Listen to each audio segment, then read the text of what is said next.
안녕하세요. 이번 강의부터는 재료학 3장 비틀림에 대한 내용을 시작을 할 겁니다.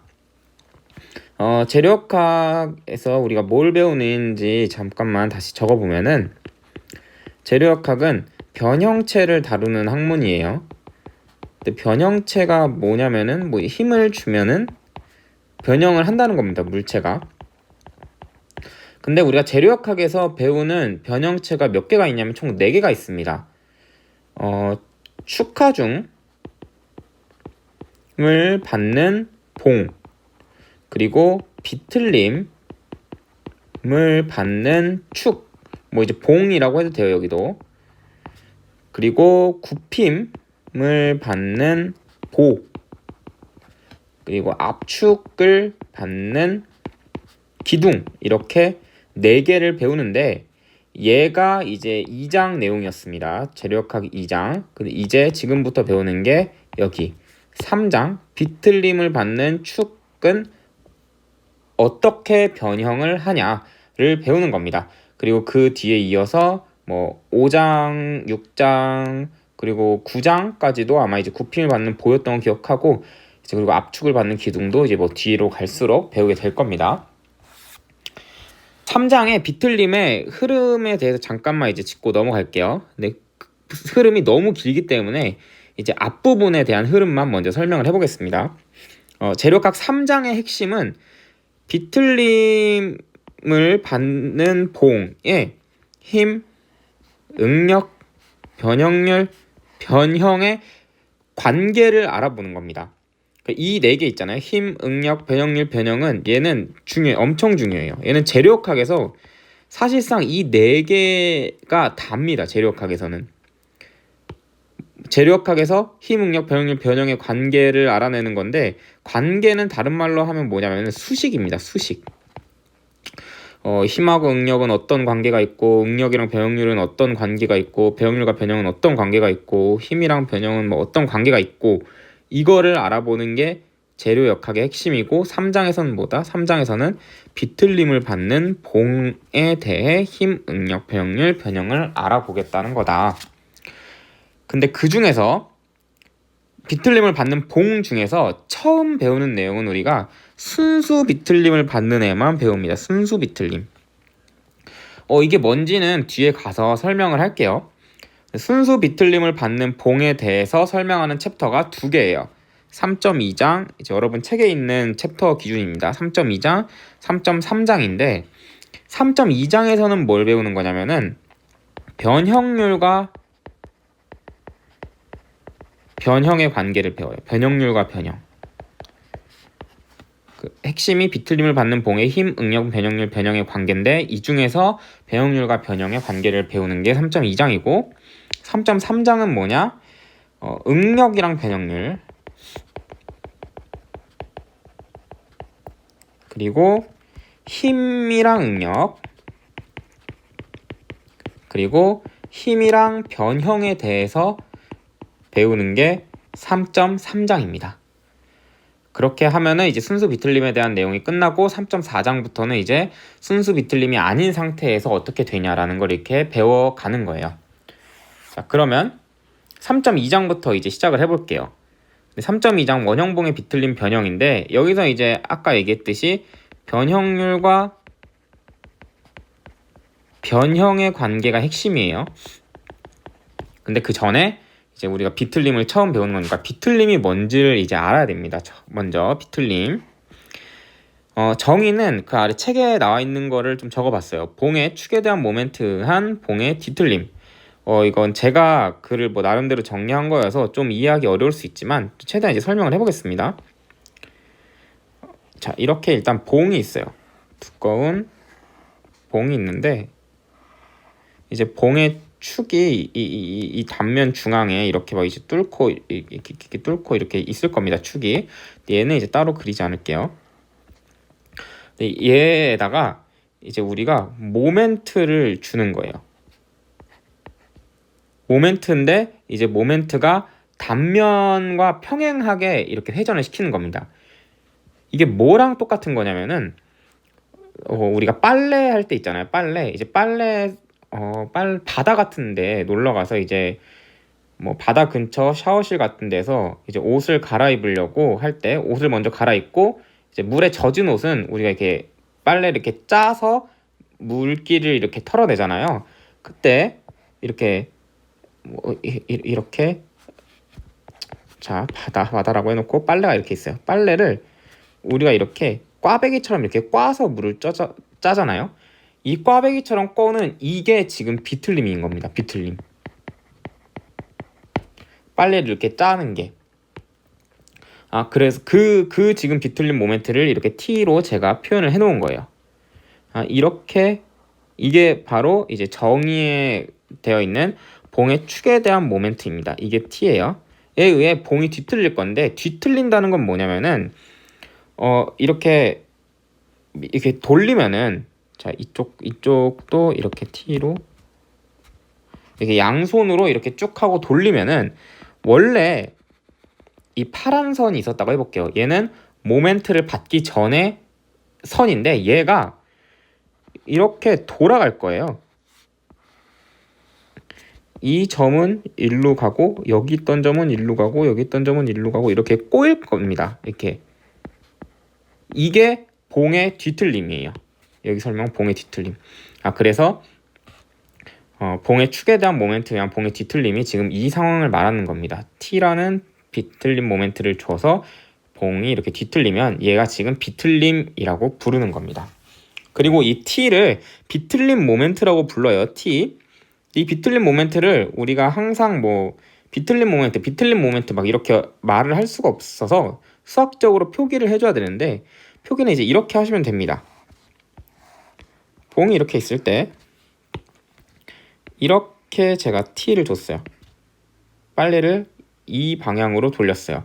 그럼 얘를 쓰는 대신 어떻게 쓸 수가 있냐면은 이렇게 화살표에 머리 두 개가 달린 거로 할 수가 있습니다. 얘네 둘은 똑같은 표현이에요. 즉 어떻게 표현을 할 수가 있냐? 화살표 두 개로 표기가 가능한 겁니다. 화살표 두 개. 근데 화살표를 그리다 보면은 이런 표기도 할 수 있고 이런 표기도 할 수 있잖아요. 얘냐 방향을 결정하는 거는 어떻게 결정하냐? 오른손 법칙으로 결정을 합니다. 지금 우리가 모멘트 할 때 많이 했죠. 지금 여기 있는 이 T 있잖아요. 이 T 방향대로 오른손을 감아보면은 엄지손가락이 얘의 방향과 똑같습니다. 지금 이 방향과. 그렇게 해서 방향을 정하면 된다. 그래서 비틀림 모멘트의 비틀림의 정의 알아보고 그 다음 이제 비틀림 모멘트는 이렇게 표기를 한다 라는 것까지 알면은 일단 되겠습니다.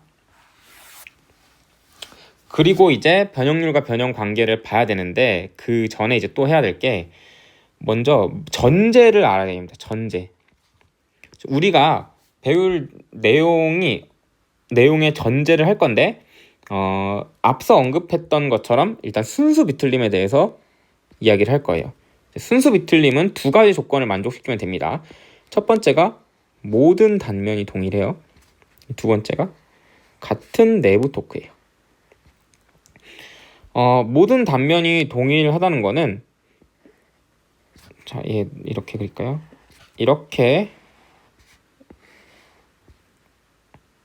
뭔가 봉이 입체 같지가 않네요.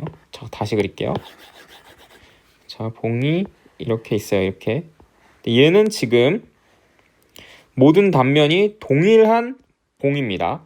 얘랑 얘가 아닌 케이스가 뭐냐면은 사다리꼴로 이렇게 봉이 있을 수가 있잖아요. 이런 애들, 이런 봉. 얘는 이제 모든 단면이 동일한 게 아니죠. 그러니까 이제 면적이 동일한 게 아니죠. 그러니까 이런 상황, 지금 이런 상황만 일단 전제로 하고 들어갑니다. 같은 내부 토크는 뭐냐면은 2번 같은 내부 토크는 비틀림을 제가 이렇게 줬어요. 자, 그럴 때 이제 여기를 한번 잘라봅니다. 이 점선 모양을 이렇게 자르면은 자, 여기부터 이제 2번 설명이 되겠죠? 이렇게 봉이 여기가 A라고 그러면은 이렇게 자른 겁니다. 지금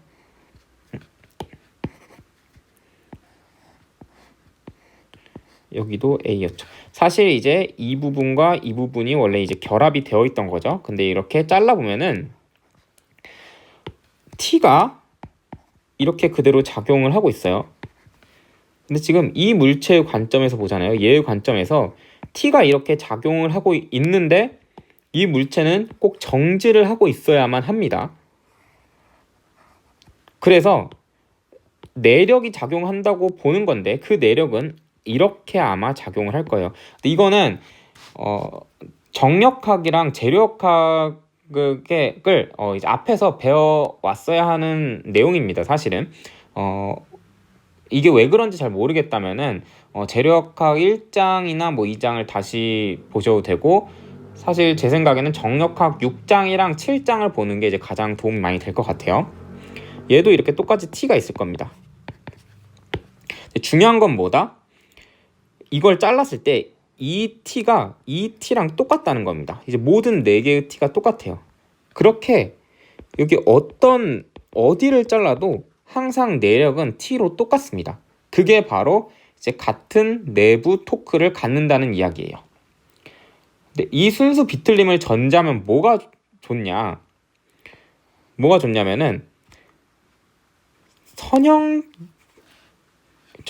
변형이 길이에 대해 이게 갖춰지면은 선형적으로 변화한다라는 게 순수 비틀림 때문에 전제가 됩니다.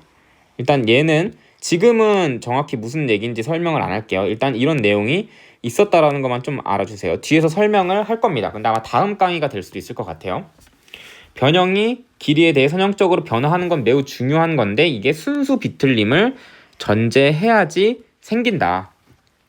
자, 그리고 두 번째 전제는 뭐냐면은 원형 단면입니다. 지금부터 우리가 할 거는 3.2, 3.3에서 할 거는 원형 단면인데, 원형 단면이면 뭐가 좋냐면은 이제 직사각형 보를 한번 생각을 해볼게요. 원형 단면이 아닌 보.